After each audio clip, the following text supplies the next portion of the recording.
आपका यूपी ताजा न्यूज में बहुत बहुत स्वागत है। खबरों की शुरुआत करते हैं हमीरपुर से। हमीरपुर पुलिस ने गैंगस्टर एक्ट के अभियुक्त पुष्पेंद्र सिंह की 18 लाख की संपत्ति कुर्क की है। अभियुक्त के खिलाफ अवैध खनन सहित 9 मुकदमे दर्ज हैं। अभियुक्त ने आपराधिक गतिविधियों से अर्जित धन से मकान व ट्रैक्टर खरीदा था। हमीरपुर जिले के सुमेरपुर थाना क्षेत्र के बांकी गांव में एक छात्र ने मोबाइल पर ऑनलाइन गेम खेलने के बाद फांसी लगा ली। मृतक छात्र 17 वर्षीय नितिन साहू था, जो सुमेरपुर कस्बे के कॉलेज में पढ़ता था। बताया जा रहा है कि सोमवार की शाम नितिन मोबाइल पर ऑनलाइन गेम खेल रहा था। इसके बाद उसने घर पर ही फंदा लगा लिया। फंदे पर झूलता देख परिजनों से फंदे से उतारकर इलाज के लिए प्राथमिक स्वास्थ्य केंद्र ले गए, जहां डॉक्टरों ने उसे मृत घोषित कर दिया। मृतक छात्र के पिता लेखराम साहू ने बताया कि नितिन शाम को मोबाइल पर गेम खेल रहा था। वह पत्नी के साथ दूसरे घर में पिता के पास चला गया था। तभी नितिन ने फंदा लगा लिया। वह जब तक वापस आए तब तक उसका बेटा फंदे पर लटक गया था।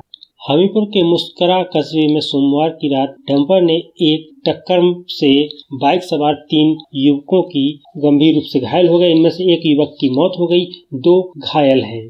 घटना सोमवार रात करीब 8:45 की है, जब स्टेट हाईवे 42 किनारे स्थित 84 पेट्रोल पंप के पास से गुजर रहे थे। बताया जा रहा है कि बाइक सवार 3 युवक रात से मुस्करा की ओर जा रहे थे। इसी दौरान सामने से आ रहे डंपर बाइक ने टक्कर मार दी। घटना के बाद बाइक सवार अत्यंत उर्फ अट्टू 20 वर्ष, छोटू उर्फ धर्मेंद्र 15 वर्ष निवासी एक्टौर थाना राठ तथा मोहित उम्र 25 वर्ष निवासी ग्राम मोहाड़ी थाना पनवाड़ी जनपद महोबा गंभीर रूप से घायल हो गए। सूचना पर पहुंची पुलिस ने घायलों को सामुदायिक स्वास्थ्य केंद्र में भर्ती कराया, जहां मोहित की मौत हो चुकी थी। खबर हमीरपुर से, जहां हमीरपुर के राठ थाना क्षेत्र के चूहा गांव में एक मानसिक रूप से बीमार महिला ने मंगलवार की सुबह कुएं में छलांग लगा दी और महिला की मौके पर ही मौत हो गई। जानकारी के मुताबिक महिला का नाम गंगा रानी था। वह अपने पति जगमोहन राजपूत के साथ चूहा गांव में रहती थी। महिला पिछले 10 सालों से मानसिक रूप से बीमार थी। उसका इलाज झांसी और ग्वालियर में चल रहा था।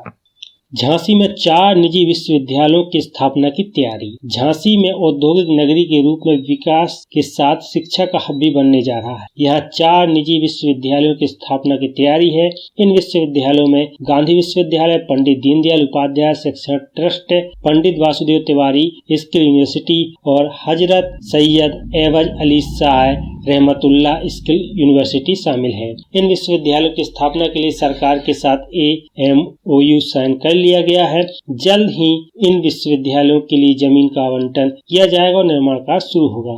इन विश्वविद्यालयों को खुलने से झांसी में युवाओं को उच्च शिक्षा प्राप्त करने के लिए बेहतर अवसर मिलेंगे। साथ ही इन विश्वविद्यालयों से रोजगार के अवसर भी बढ़ेंगे।